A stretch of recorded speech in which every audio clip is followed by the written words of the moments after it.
Hoy tenemos una sesión sobre la elaboración, aprobación, modificación del presupuesto municipal. Es un momento también coyuntural, ¿no? Por todo lo que está sucediendo alrededor de determinados aspectos de los ingresos de lo que son los municipios, ayuntamientos y demás.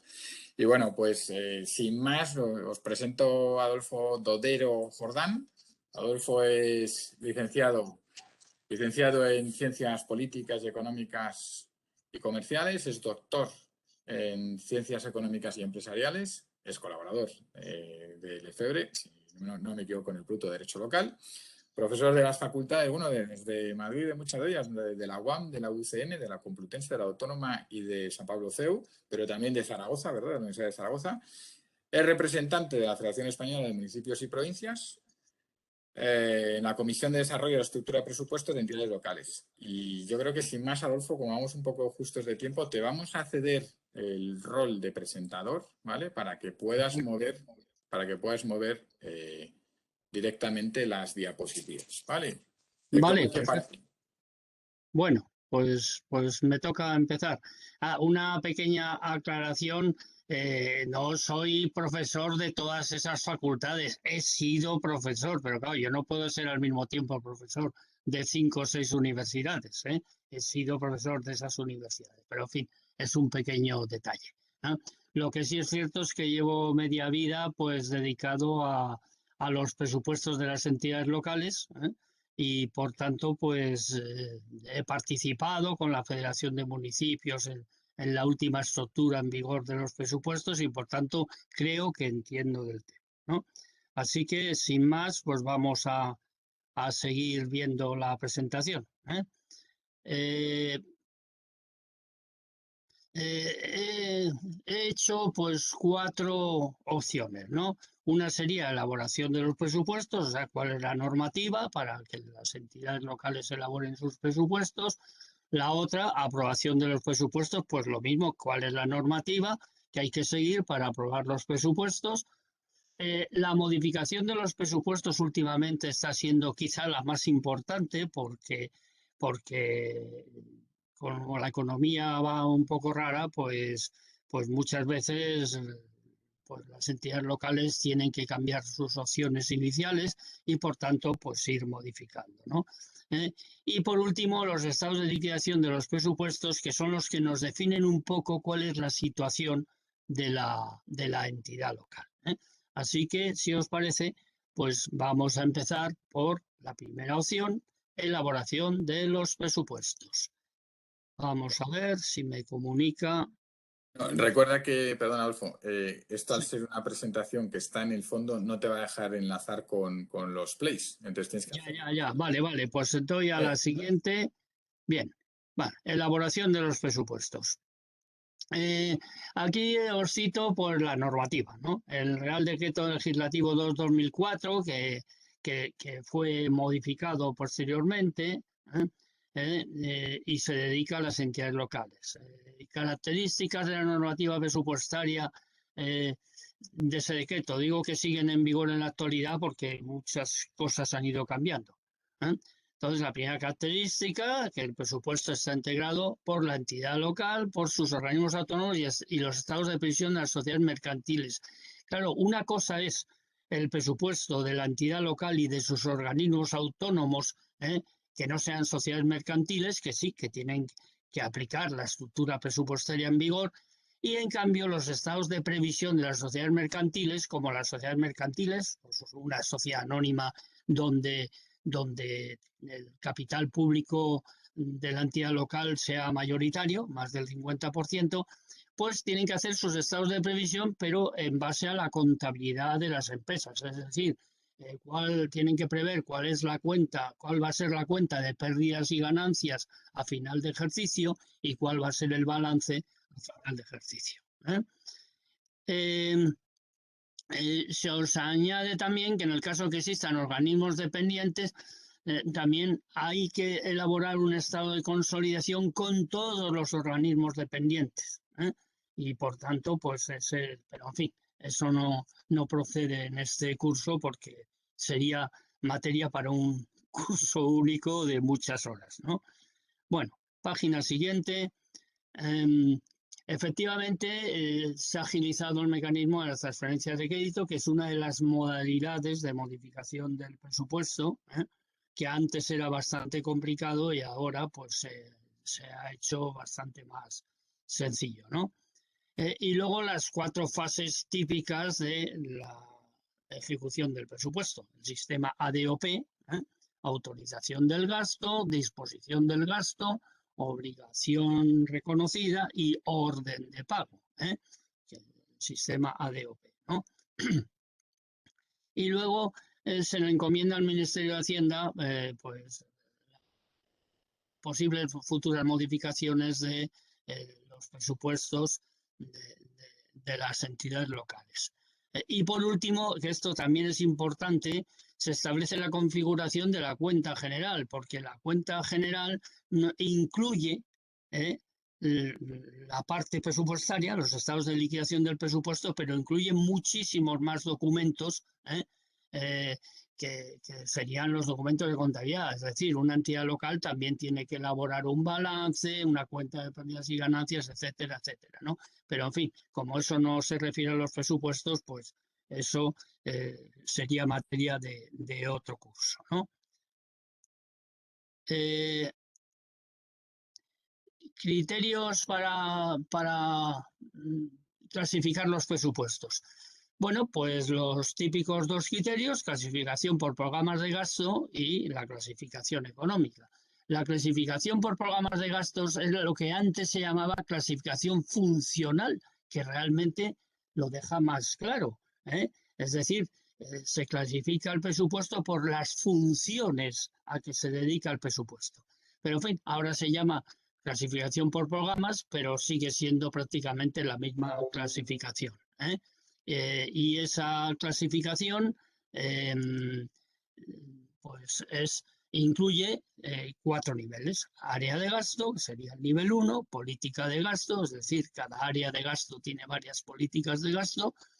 Grupo de programa, cada política de gasto tiene varios programas.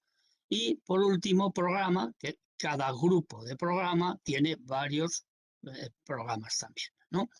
Bueno, y ya la clasificación económica, pues la tradicional, capítulo, artículo, concepto y subconcepto, y viene perfectamente clasificada también en la normativa de los presupuestos, ¿no? En cuanto al procedimiento de aprobación,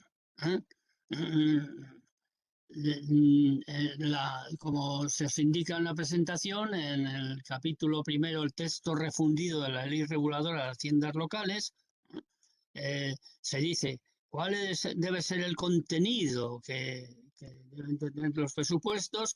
Bueno, pues sí, típico, los estados de gastos e ingresos, su clasificación por capítulos o por programas.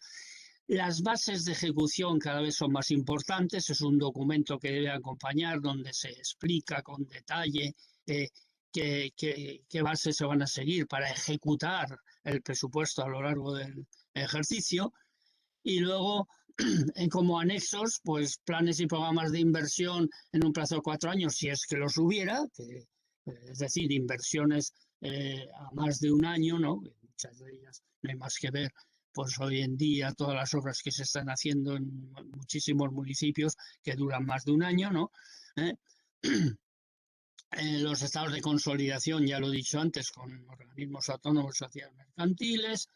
La previsión de la deuda, todo esto tiene en el Ministerio de Hacienda, que es donde tienen que enviar las entidades locales sus previsiones y sus liquidaciones. Por la previsión de la deuda tiene una página en el Ministerio donde hay que poner no solo cuál sería la deuda, sino el periodo de amortización en los siguientes 10 años. Y en el caso que lo hubiera, pues un plan de inversiones de la entidad o varios planes de inversiones. Bien, aquí os destaco pues algo importante, y es que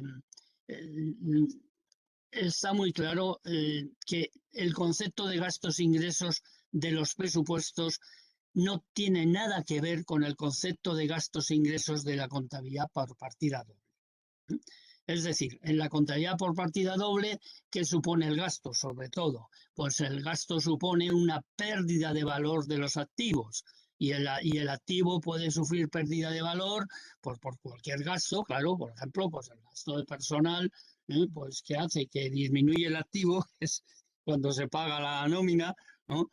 Eso no quiere decir que disminuya el valor de la empresa, ni mucho menos, ni de la entidad, pero ese sería el concepto de gasto en partida doble. Sin embargo, en la contabilidad presupuestaria, el concepto de gasto es todo aquel que genere una obligación de pago. Es decir, que, por ejemplo, pérdida de valor de los activos, que en contabilidad podría ser la amortización del inmovilizado, efectivamente, el inmovilizado, es decir, el mismo ordenador que estoy utilizando o los edificios de la entidad local o el mobiliario, pues cada año que pasa se supone que valen menos porque se han venido usando. El ejemplo más claro sería pues un automóvil. El automóvil nuevo cuesta más que el automóvil usado y según el número de años, pues el valor de ese automóvil va bajando. Bueno, pues eso, sin embargo, se contabiliza en la contabilidad por partida doble, pero no se registra en la contabilidad presupuestaria porque esa pérdida de valor no supone una obligación de pago. Entonces, en ese sentido, es una de las diferencias. Otra diferencia, bueno, pues en el caso de la contabilidad por partida doble, se entiende por gasto, pues lo que nosotros en presupuestos llamamos gasto corriente. Y por tanto, una inversión en partida doble no es un gasto. Ni, ni pedir un préstamo, ni prestar, son gastos y por tanto en partida doble. Sin embargo, en la contabilidad presupuestaria se tiene en cuenta como gasto todo ello, es decir, no solo que sería el gasto corriente, sino también las inversiones. ¿Por qué? Porque las inversiones suponen obligaciones de pago y por tanto son presupuestarias. Concesión de préstamos, bueno, pues también si se concede un préstamo, que no es muy normal, pues hay una obligación de pago. Bueno, todo esto, como vemos, expresa la diferencia entre lo que sería la contabilidad por partida doble y lo que sería pues la contabilidad presupuestaria, ¿no? ¿Cuál sería la forma de aprobar los presupuestos o cuál es? Bueno, como se os indica en la presentación, está definido en los artículos 168, 169, 170 y 171 del texto refundido de la Ley Reguladora de las Haciendas Locales. Bueno, la primera, ¿cuál es el órgano responsable? Pues como todos saben, el Pleno Municipal, es decir, ahí participan todos los concejales y por tanto se somete a votación y si no se tiene mayoría, pues no se podría aprobar. Luego, una vez aprobado, debe ser expuesto al público. El presupuesto debe publicarse y entonces debe estar expuesto al público al menos durante los 15 días siguientes a su aprobación, por si alguien del público, vecinos o de las empresas que están en el municipio o fuera del municipio, pues no estuviese de acuerdo. Vamos a suponer una empresa que tiene un contrato con un ayuntamiento y que en el presupuesto que ha hecho el ayuntamiento para el año siguiente no aparece, digamos, partida presupuestaria para poder reconocer obligaciones por trabajos realizados con esa empresa. Bueno, pues lógicamente la empresa pues recurriría este presupuesto, ¿no? El expediente es complejo y tiene que incluirse una documentación adicional. No basta solo con lo que sería la clasificación por artículos, conceptos, etcétera, sino una memoria explicativa del contenido de las principales modificaciones respecto al anterior. Bueno, esa es tiene carácter bastante político, pero es así, es decir, pues el presupuesto contiene fundamentalmente la previsión de gastos para tales actividades y esto ha supuesto un cambio respecto al año anterior. O, si no hubiera sido así, y esto es muy similar a lo del ejercicio anterior. Hay que acompañar también la liquidación del presupuesto del año anterior, ¿eh? Y el avance de liquidación del ejercicio actual. Claro, en el año 2021 yo no puedo añadir la liquidación del presupuesto 2021. Es decir, cuando yo esté intentando aprobar el presupuesto para 2022, no puedo añadir la liquidación del 2021, pero sí un avance de cómo creo que va a ser la liquidación del 2021. El anexo de personal tiene que venir, está también detallado, el tipo de personal, personal funcionario, personal eventual, etcétera, etcétera. El anexo de inversiones a realizar, pues bien, hay que aclarar cuáles son las inversiones, porque claro, en el presupuesto no viene tan claro. El informe económico financiero, que también es un documento importante, donde se explican las bases utilizadas para la previsión de los ingresos. Pues un ejemplo totalmente actualizado. Uno de los ingresos más importantes de muchos ayuntamientos es el impuesto de plusvalías. Y todos sabemos qué acaba de ocurrir con el impuesto de plusvalías, pues que ha quedado anulado. Entonces, claro, pues, ¿por qué ha quedado anulado? Bueno, pues eso lo hemos discutido mucho, incluso cuando yo estaba con la Federación de Municipios. ¿Por qué?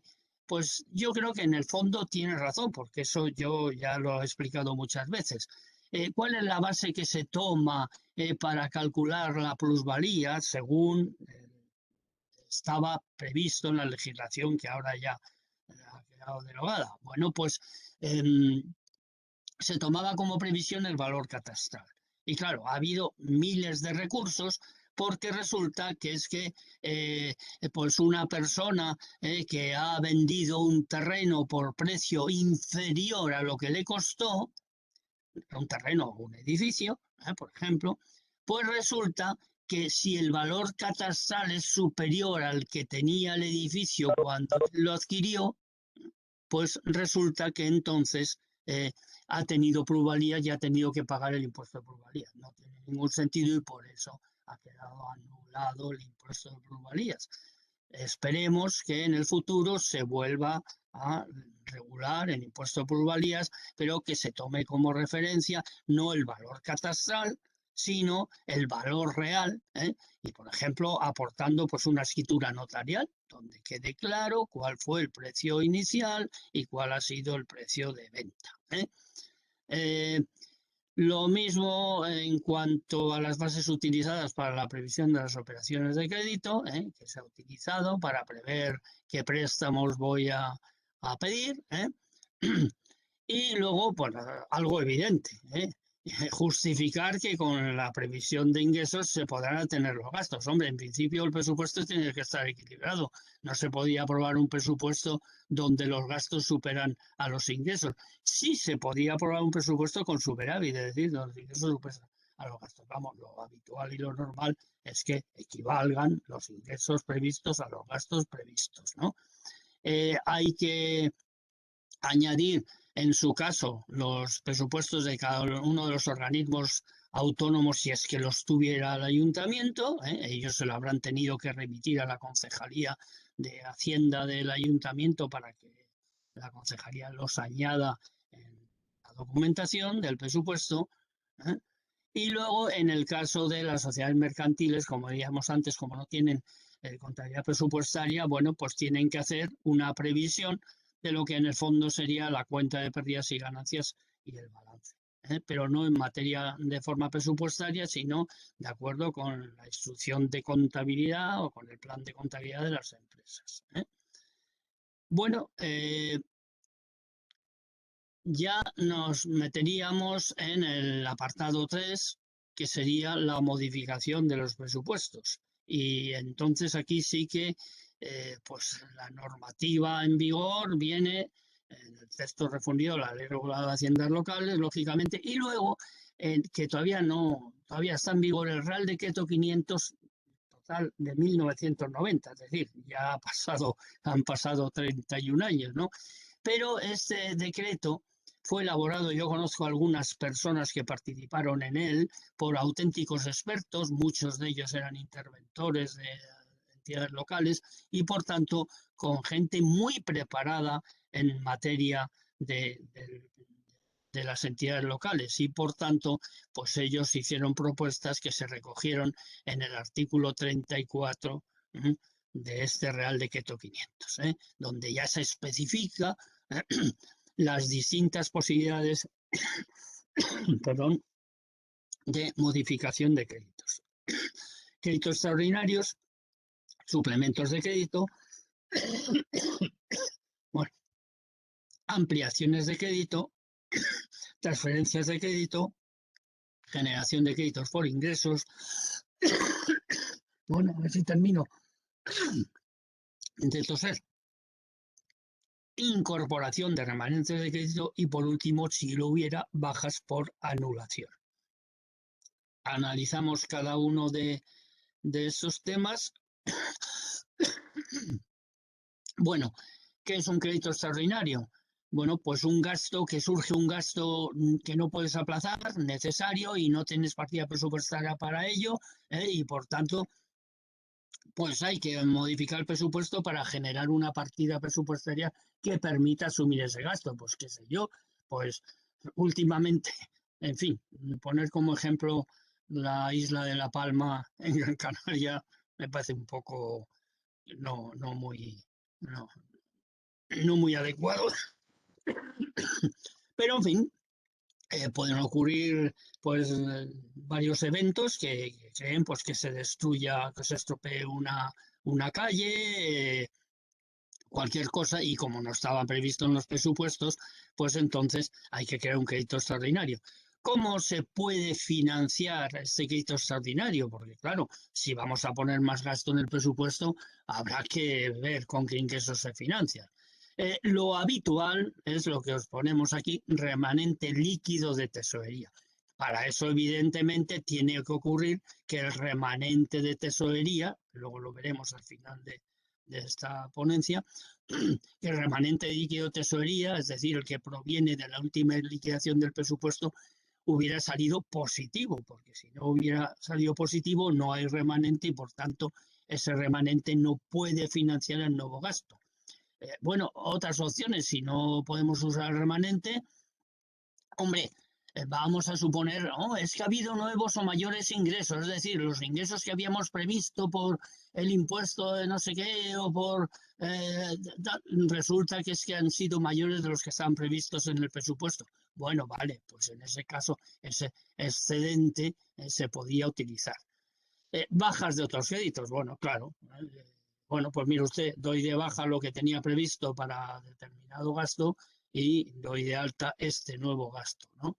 Y por último, viene la posibilidad de operaciones de crédito excepcionales. Bueno, esto viene en el artículo 177.5 del texto refundido, y dice, bueno, en casos necesarios tal, podría aplicarse una operación de crédito, incluso para financiar un gasto de naturaleza corriente y no una inversión. Pero, en fin, todo esto lo tiene que aprobar el Pleno con los mismos requisitos que hemos visto de la aprobación del presupuesto, es decir, exposición al público, publicación, perdón, y exposición al público, ¿no? Suplementos de crédito. Bien, en este caso sí hay partida presupuestaria, pero es insuficiente. Y bueno, la forma de financiación la misma que en el crédito extraordinario que hemos visto antes. Ampliaciones de crédito. Bueno, si en las bases de ejecución se dice que un crédito es ampliable, bueno, pues se ha declarado que la partida es ampliable en las bases de ejecución, entonces en este caso podría hacerse. Y en este caso ya la forma de aprobación la puede aprobar directamente el alcalde o la Junta de Gobierno, pero no nos olvidemos que esto tiene que figurar en las bases de ejecución previamente.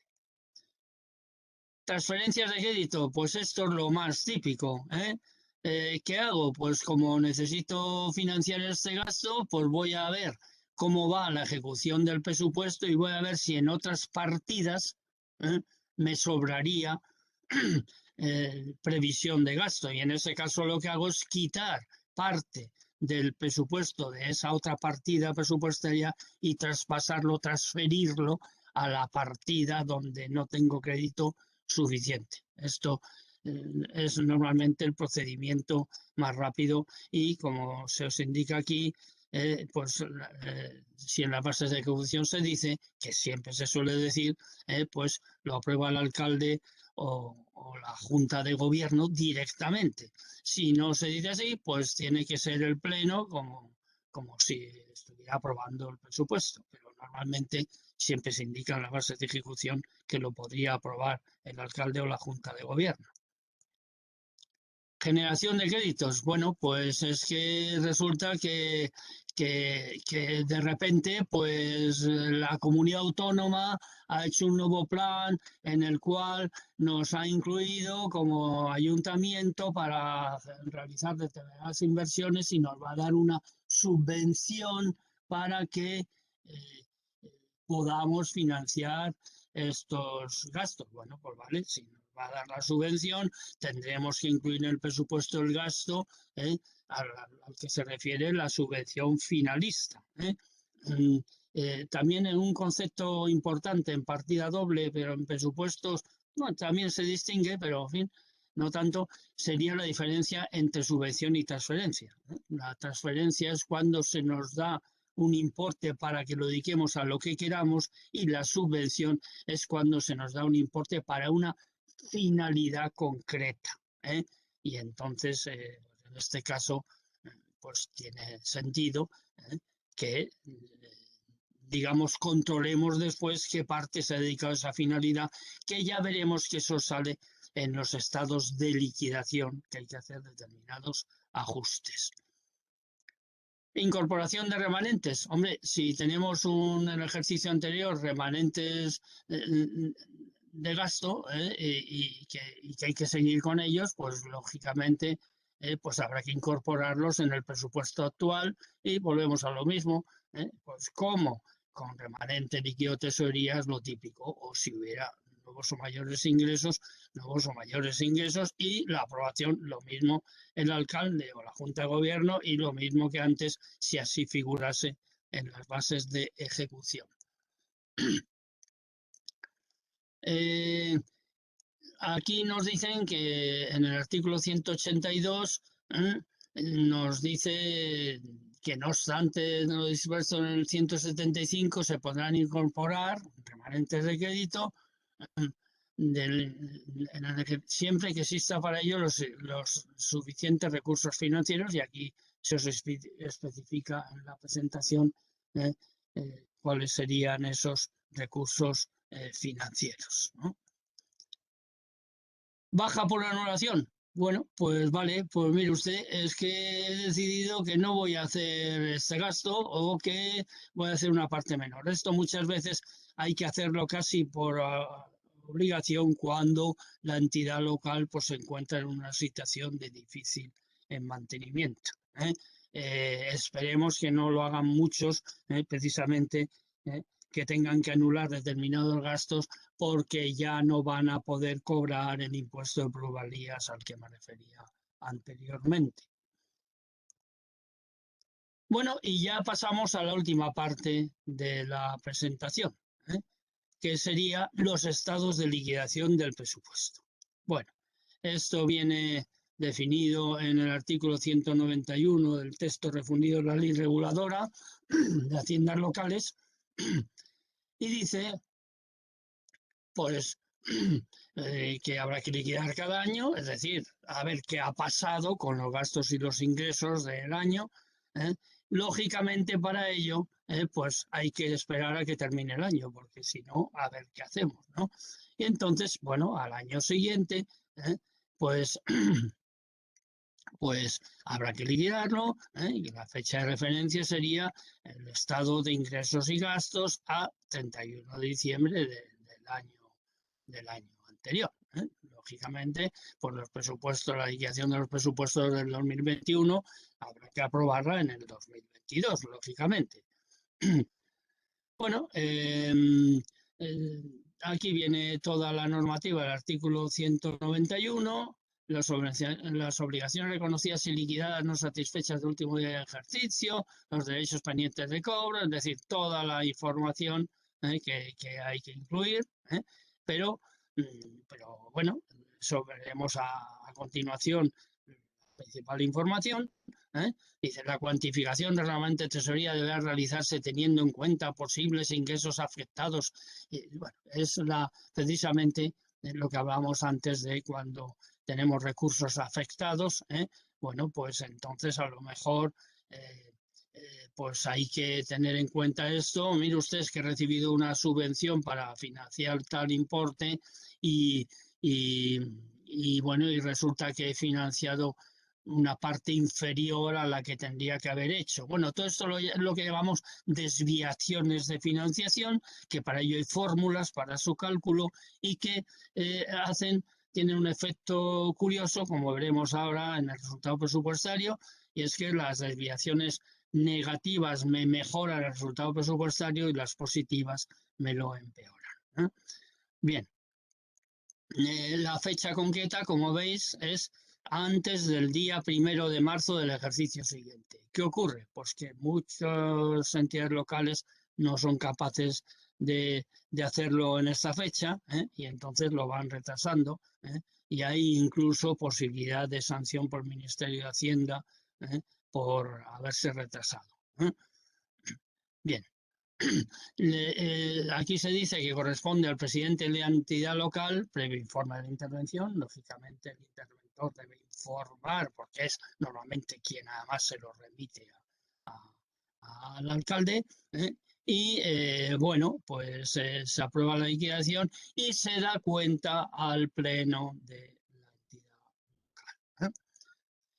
Y aquí, ya terminando, os pongo pues la estructura que viene incluida en la normativa de cómo deben ser los estados de liquidación.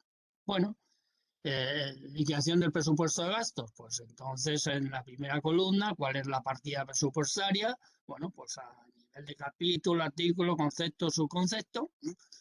Normalmente la que más interesa mirar es la resumida por capítulos de clasificación económica.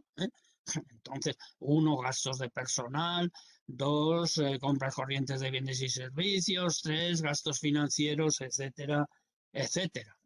Llegaríamos pues a transferencias. Seguimos en el capítulo 4, transferencias corrientes, es decir, si se ha previsto realizar transferencias en el presupuesto a otras personas o entidades. Esos serían los gastos corrientes. Luego ya el capítulo 6, inversiones reales, ¿no? Inversiones reales realizadas, ¿no? O presupuestadas inicialmente, como veremos. Transferencias de capital, si es que se han realizado, capítulo 7. Adquisición de activos financieros, cosa rarísima, capítulo 8, pero que puede ocurrir, por ejemplo, si se crea una sociedad mercantil y, por tanto, la entidad local adquiere las acciones de la sociedad mercantil, los activos, ¿no? Y amortización de pasivos financieros, bueno, pues devolución de préstamos. Esto sí que es muy normal, capítulo 9, ¿no? Bien, descripción, pues se describe lo que significa no solo el capítulo, sino al nivel que sea de concepto, de subconcepto. Los créditos presupuestarios se distingue si ha habido modificaciones y, por tanto, primero se ponen los créditos iniciales, es decir, los que figuraban en el presupuesto inicial aprobado, y luego cualquiera de las modificaciones, sin especificar cuál, que se hayan realizado en esa determinada partida, si es que se han realizado. Y, por tanto, el crédito definitivo sería igual al crédito inicial más menos la modificación, el total de modificaciones realizadas, ¿no? Gastos comprometidos, pues sería la fase del compromiso de gasto del presupuesto, ¿no? Y lo más importante, que es lo que el analista suele mirar, obligaciones reconocidas netas. Es decir, mire usted, aquí ya no se trata de un gasto que nos hemos comprometido a realizarlo, sino que ya se ha realizado ese gasto o parte de ese gasto y por tanto tenemos una obligación de pago. Esta es la parte más importante de la liquidación del presupuesto. Y hombre, por último, pagos, pues claro, lógicamente una cosa es tener obligaciones de pago y otra cosa es pagarlo, ¿no? Desgraciadamente para muchos de los acreedores del ayuntamiento, si el ayuntamiento está en mala situación, pues el ayuntamiento ha reconocido que le debe dinero, pero todavía no se lo ha pagado. Esto, desde el punto de vista del análisis presupuestario también, comparando las liquidaciones de varios ejercicios y los porcentajes medios, por ejemplo, respecto al total de municipios, pues puede ser un criterio muy interesante para estudiar la situación del ayuntamiento. Como es lógico, obligaciones pendientes de pago sería la diferencia entre obligaciones reconocidas netas y pagos, y remanente de créditos, lo que quedaría entre los créditos definitivos y las obligaciones reconocidas netas, ¿no? Bien, este sería el formato del estado de liquidación del presupuesto de gastos. Ahora miraremos el de ingresos. Bueno, ¿cuál es la aplicación? Es decir, volvemos a lo mismo, el capítulo, artículo, concepto y subconcepto, pero en este caso de la estructura de los presupuestos, del presupuesto de ingresos, y entonces aquí pues también volvemos a lo mismo. ¿Cuáles serían los capítulos? Pues ya sabemos, capítulo 1, impuestos directos, capítulo 2, impuestos indirectos, capítulo 3, tasas y otros ingresos, capítulo 4, transferencias corrientes y capítulo 5, ingresos patrimoniales. Estos últimos son aquellos que se desprenden de que la posesión de un patrimonio que tiene la entidad local le genera ingresos, por ejemplo, arrendamientos o cualquier otra posibilidad, pero en fin, no es el más. El más importante muchas veces es el capítulo 4, transferencias corrientes, porque aquí viene la participación en municipios en los ingresos del Estado y en muchos ayuntamientos es el mayor porcentaje de los ingresos, pero en fin, también el de impuestos directos o impuestos indirectos puede ser importante según los criterios y según los valores que se apliquen, ¿no? Bueno, el capítulo 1 al 5 configura lo que llamamos ingresos corrientes, y luego ya pues estarían también, lo mismo que en el caso de gastos, en este caso los ingresos de capital, ya no tan corriente. Por ejemplo, pues eso, enajenación de inversiones. Hombre, es que el ayuntamiento ha vendido un terreno. Bueno, esto cuando el ayuntamiento tiene patrimonio municipal, pues puede ocurrir. Aquí el problema es que estaríamos en otra ley que no es materia de este curso, que es la ley del suelo, que dice que los resultados de la enajenación de los terrenos no pueden aplicarse a cualquier cosa, sino a lo que dice la ley del suelo. En este caso, habría que tener en cuenta la ley del suelo de cada una de las comunidades autónomas, porque las elabora cada comunidad y hay que mirar lo que correspondería en la contabilidad a la que pertenece el municipio. Transferencias de capital sería, pues lo normal, serían subvenciones que recibimos, pero para dedicarlo a inversiones. Por eso se llaman transferencias de capital y no transferencias corrientes. En este caso, pues hay que dedicarlo a inversiones y no a gasto corriente. Enajenación de activos financieros no es nada normal, el capítulo 8, pero en fin, si el ayuntamiento va a quiere desprenderse de una sociedad municipal, bueno, pues a lo mejor vende las acciones, pero eso no es típico, ¿no? Y por último, pues en pasivos financieros serían los ingresos previstos por préstamos, previstos en los créditos iniciales, y los ingresos recibidos por préstamos. Es decir, ha habido un ingreso, pero claro, eso luego habrá que devolverlo, que por eso es un préstamo. En cuanto a las distintas columnas, pues muy similar a la de gastos. Previsiones iniciales, modificaciones y previsiones definitivas. Derechos, por derechos reconocidos netos, es decir, sería la obligación de pago pero a la inversa, ¿no? Derecho de cobro, es decir, ya tengo el derecho de cobro y por tanto pues tengo que cobrarlo. Puede haber anulación de derechos, como hemos visto antes, una cancelación, y los derechos reconocidos netos, pues sería la diferencia entre los derechos reconocidos y los derechos anulados y los derechos cancelados, ¿no? Bien, ¿cuál sería la recaudación neta? Pues la que se tenga por diferencia, ¿eh? Y por diferencia también cuáles serían los derechos pendientes de cobro, ¿no? Y bueno, por último, lo mismo que en el caso de los gastos, exceso o defecto de previsión, que es lo que ha ocurrido respecto a lo previsto, ¿no? ¿Cuál ha sido la diferencia en cada uno de los conceptos, subconceptos, etcétera, ¿no?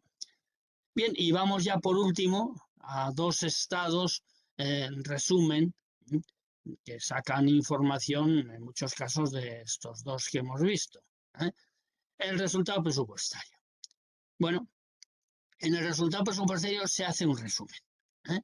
Primero, ingresos corrientes, ya sabemos, capítulo 1 al 5, tanto de ingresos como de gastos. Por tanto, aquí hay que poner la suma de los derechos reconocidos netos por los capítulos 1 al 5 del presupuesto y la suma de las obligaciones reconocidas netas. Si ha habido ajustes, pues se restan o se suman y, por tanto, esa diferencia sería la parte que corresponde al resultado presupuestario de los capítulos 1 al 5, es decir, de ingresos y gastos corrientes. Operaciones no financieras sería capítulos 6 y 7, en el caso de gastos, inversiones reales, transferencias de capital, y en el caso de ingresos lo mismo, pero a la inversa, ¿no? Bien, ¿y qué nos faltan?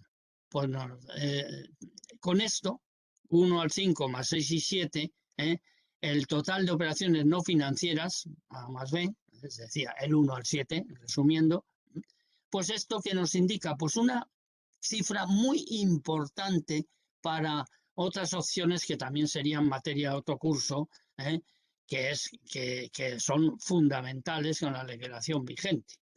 Por ejemplo, primero, para calcular la estabilidad presupuestaria.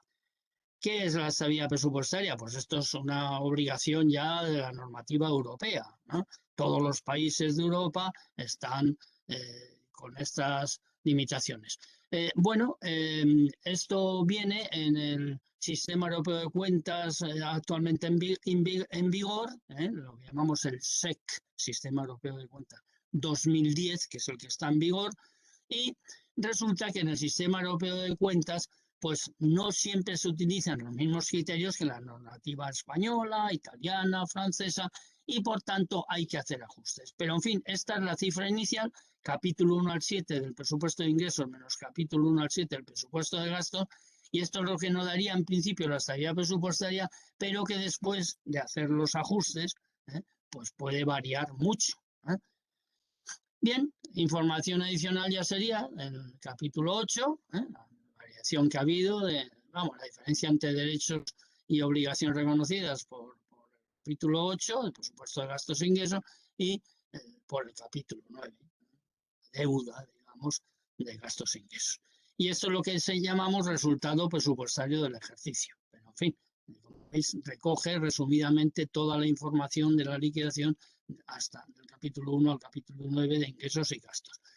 Luego vienen los ajustes a los que me he referido anteriormente. Por ejemplo, hemos realizado gastos financiados con remanente tesorería. Ya hemos visto antes en las modificaciones presupuestarias que podíamos haber financiado, porque teníamos remanente tesorería positivo, determinados gastos con este remanente. Claro, ¿qué ocurre? Que bueno, como el remanente de tesorería, y sobre esto yo he recibido muchísimas consultas, el remanente de tesorería no figura, aunque me pueda financiar gastos, no figuran los presupuestos. Es la siguiente y última página que nos queda, ¿no? Luego lo veremos. Entonces, el remanente de tesorería no es un ingreso, no está en el presupuesto de ingresos, pero sin embargo, pues nos permite. ¿Cómo podíamos en principio resumir el remanente de tesorería?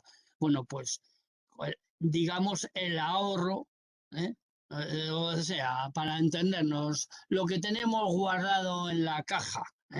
Mire usted, es que esto me sobra, esto es mi ahorro, y por tanto por eso puedo utilizar el remanente de tesorería para financiar gastos en caso necesario, ¿no?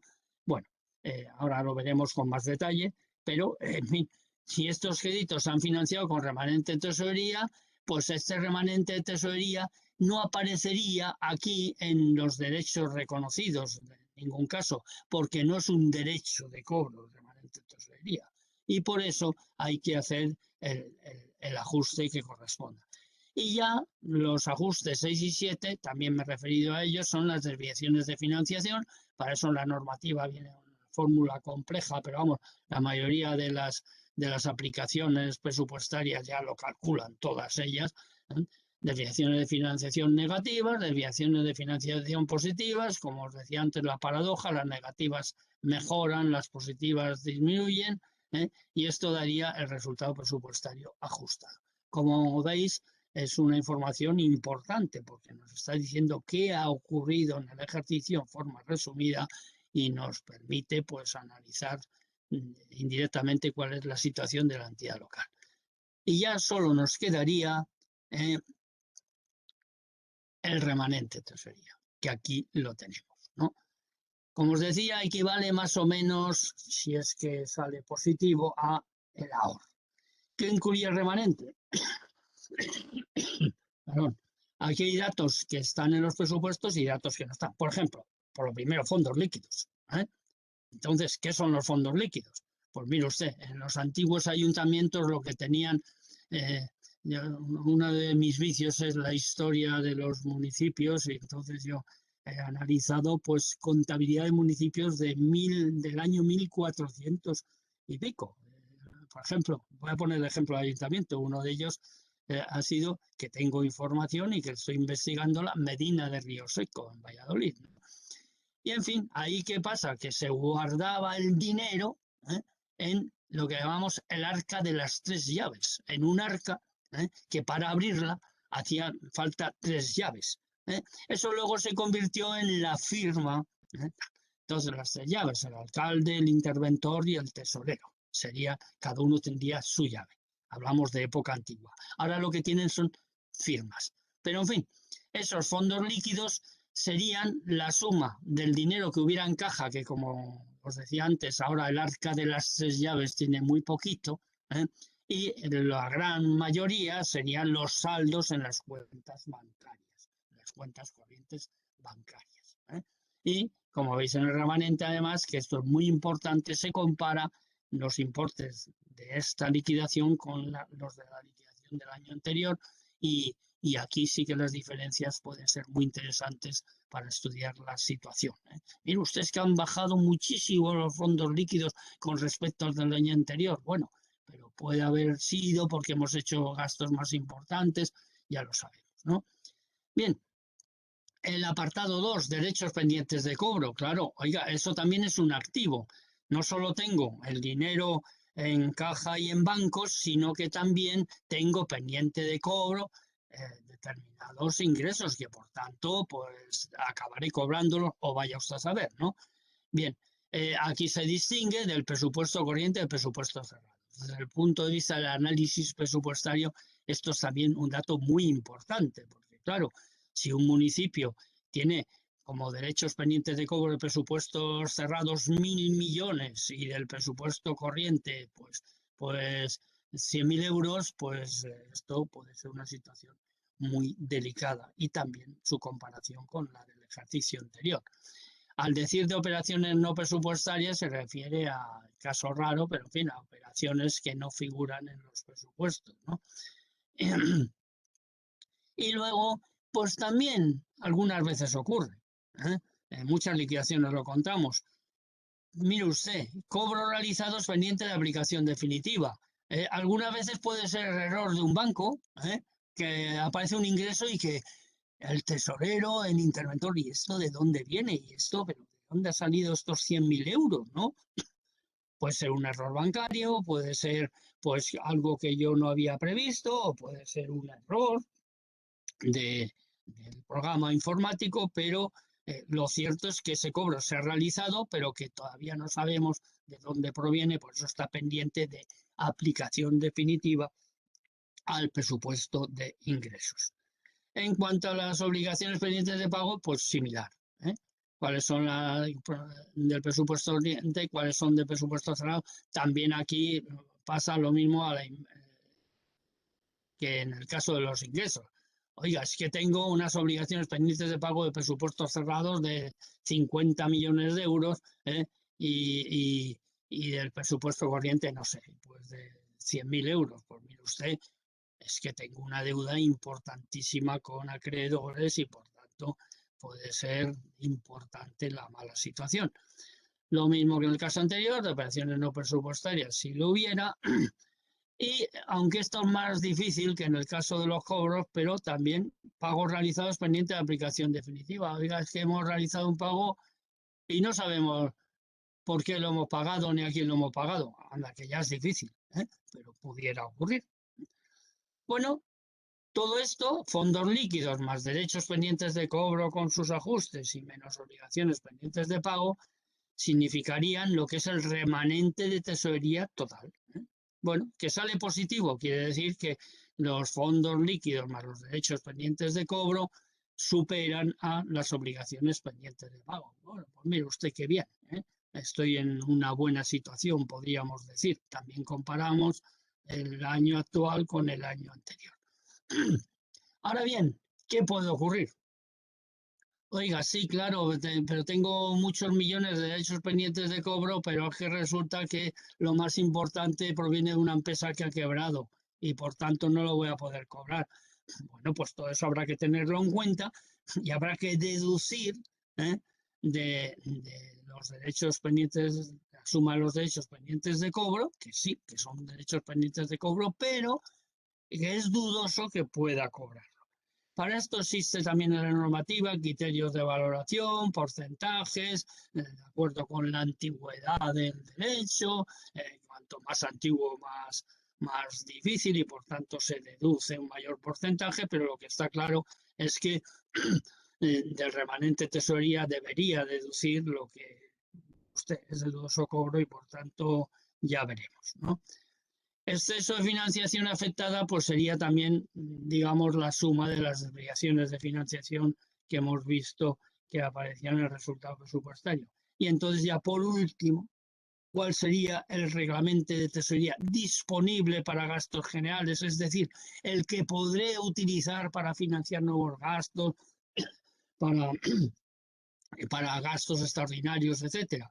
Pues el que salga aquí en importes del año. Ese sería el remanente de tesorería para gastos generales, ¿no? Y con esto, pues prácticamente ya tenemos que dar por acabada la presentación. Así que,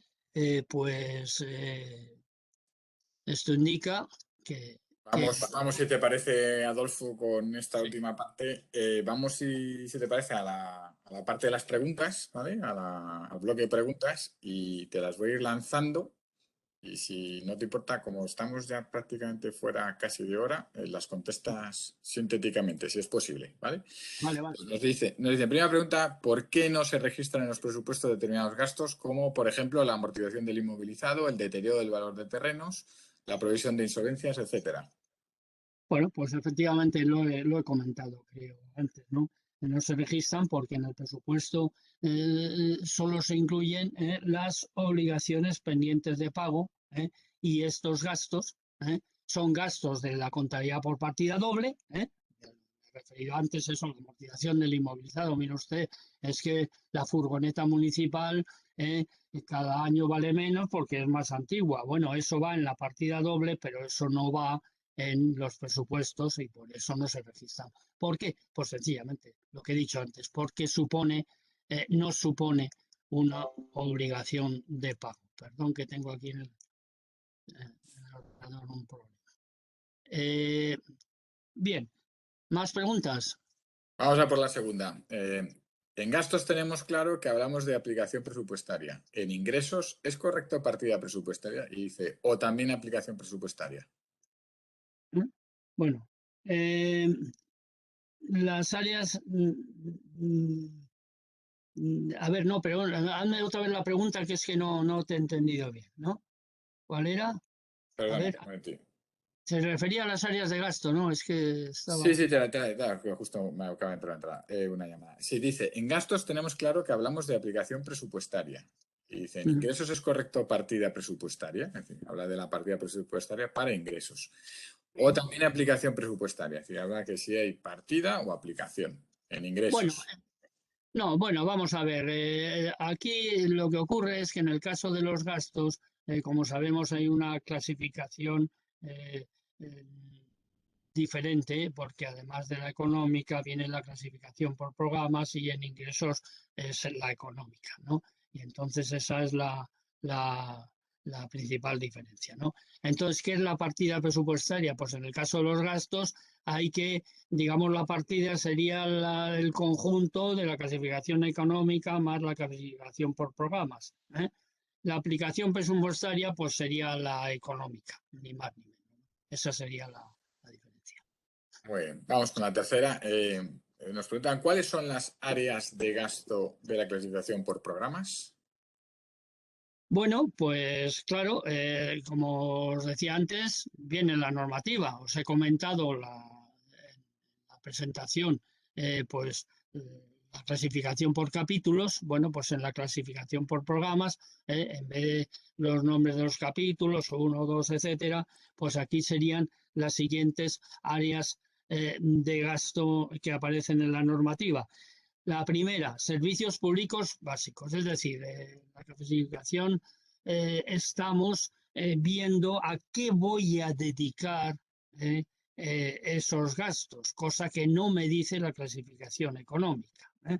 Entonces, la primera sería, pues mira usted, lo voy a dedicar a servicios públicos básicos, recogida de basuras, etcétera, etcétera. Es decir, cada una de las áreas incluye pues un desglose importante, ¿no? Actuaciones de protección y promoción social, que es otra de las funciones. Todo esto viene un poco en la normativa de las entidades locales, es decir, cuáles son las funciones que debe desempeñar una entidad local. Muchas de ellas son de carácter obligatorio y otras son de carácter opcional. Producción de bienes públicos de carácter preferente, también obligatoria. Actuaciones de carácter económico, bueno, aquí puede ser un poco más amplio. Actuaciones de carácter general ni lo digamos. Oiga, es que si esto no me cabe en las anteriores, pues lo incluyo en actuaciones de carácter general. Pero en fin, todo esto viene desglosado en la normativa. Y por último, el cero, que es deuda pública, ¿no? Esto sería un poco digamos, el desglose inicial de la clasificación por programas. Muchas gracias. Aquí nos pide una opinión tuya, si la puedes dar. Dice, ¿podría darnos la opinión sobre cómo presupuestar la previsión por plusvalía? Estamos acabando el proyecto de presupuesto para el 2022 y si nos cae el total de lo previsto estamos pinchados. Bueno, pinchando. Pues sí. Pues el tema ya he comentado esto, ¿no? Es muy delicado, pues es un tema que acaba de ocurrir, ¿no? Entonces, claro, previsión por plusvalías es que ya no se ha anulado ese impuesto, con lo cual, pues la previsión de ingresos por plusvalías va a ser complicada. Ahora bien, volvemos a lo mismo. Yo he vivido la realidad en muchos ayuntamientos y es posible, primero, que seguro, además lo sé, la Federación de Municipios ha pedido, oiga, pues hagan otra nueva regulación que se considere legal y que es lo que yo siempre he defendido, también a través de la Federación de Municipios, ¿eh? Y que por tanto yo pueda volver a aplicar el impuesto de plusvalías. ¿Cuál va a ser la previsión? Bueno, pues mire usted, como decía antes en mi charla, pues mire usted, en vez de tomar como referencia el valor catastral, que no hay más que analizar cómo ha evolucionado el valor catastral en los últimos años y se vuelve uno loco, pues aquí sube, aquí baja, aquí resulta que al revés, pues no, mire usted, pues se tomará como referencia el importe que figure en la escritura notarial cuando se adquirió el bien y la escritura notarial cuando se venda el bien. Y entonces, bueno, pues vale, pues esto sería el futuro. Ahora, hacemos la previsión. Pues esto ya es un poco más delicado. Yo podía prever, oiga, mire, es que pues va a cambiarse la ley y por tanto yo voy a seguir teniendo ingresos por plusvalía. Y otros ayuntamientos más prudentes dirían, mire usted, mientras no se cambió la ley, yo no hago ninguna previsión. Esta es la posibilidad. Así es. Pues ya Muy me bien. dirás. Nos quedan 3 últimas preguntas. ¿Hay otros posibles criterios de clasificación de los presupuestos, además de por programas y económicos? Y económica, perdón. Pues sí, hay otra posibilidad, pero esta es opcional, que es la clasificación orgánica. Es decir, en este caso lo que se incluye es quién es el órgano municipal que lo va a gastar, ¿no? Esta es opcional. Ayuntamientos grandes lo aplican muchos, ¿no? Yo que he participado en asesoramiento de muchos municipios se lo recomendaba a los medianamente grandes, porque mire usted, orgánica, pues por concejalías, ¿eh? Entonces, vale, pues cuál es el órgano que va a gastar y qué importe va a gastar, etcétera, etcétera, etcétera. O sea que esa clasificación es opcional, pero podría aplicarse porque la ley lo permite. Es así. Muchas gracias. Pues venga, las 2 últimas. ¿En qué casos es aconsejable la utilización de un proyecto de gasto con financiación afectada para el cálculo de las desviaciones de financiación? Pues desde luego las subvenciones, por descontado, porque una subvención es un ingreso que recibo para determinado o determinados gastos, y entonces no hay más remedio que calcular las desviaciones. Y otro que he comentado algo antes, pero importante para mí, aunque no sea mi especialidad, es el que proviene de la ley del suelo. Porque la ley del suelo, insisto, hay distintas leyes del suelo en distintas comunidades, pero en términos generales la ley del suelo lo que dice es que los ingresos que provengan de la venta del suelo, propiedad de la entidad local, no podrán dedicarse a cualquier cosa. Que puedan dedicarse a B, C, D, E. Y entonces en este caso, pues realmente sería también un ingreso afectado, porque el gasto, si esto no lo puedo dedicar a lo que quiera, pues es como una subvención, en este caso pues diferente, pero en el fondo me está indicando que puede haber habido una desviación de financiación y que por tanto este sería otro ingreso en el que habría que calcular. Muy bien, pues ahora sí, la última. ¿Qué son las desviaciones de financiación positivas y negativas que figuran en el resultado presupuestario? Bueno, pues lo que hemos dicho ya antes. La desviación positiva es en el caso en que el ingreso que he recibido ha sido superior al que tendría que haber dedicado el gasto. Por tanto, esa desviación positiva en el fondo lo que está indicando es incumplimiento de la, de la normativa de esa subvención, ¿no? Y las negativas puede ser al contrario, claro, puede ocurrir. No, mire usted, es que he gastado más todavía que lo de que correspondía a la subvención. Bueno, pues tendrá usted que financiarlo con otros ingresos, pero no hay. Y esto es la desviación. Como he comentado antes, hay fórmulas complejas para calcularla, pero bueno, todo eso sale normalmente de forma automática del programa presupuestario y nos lo incluye ya en el resultado presupuestario. Y esta sería la contestación. Pues Adolfo, muchísimas gracias. No tenemos más preguntas. Nos ha respetado el micro toda la sesión, con lo Bueno, cual sentimos el pequeño retraso del principio y os esperamos en la próxima aula abierta que hagamos. Adolfo, lo dicho, ha sido un placer tenerte en esta aula abierta y esperamos verte también pronto. bueno, pues muchas gracias a todos. Venga, adiós, hasta la vista.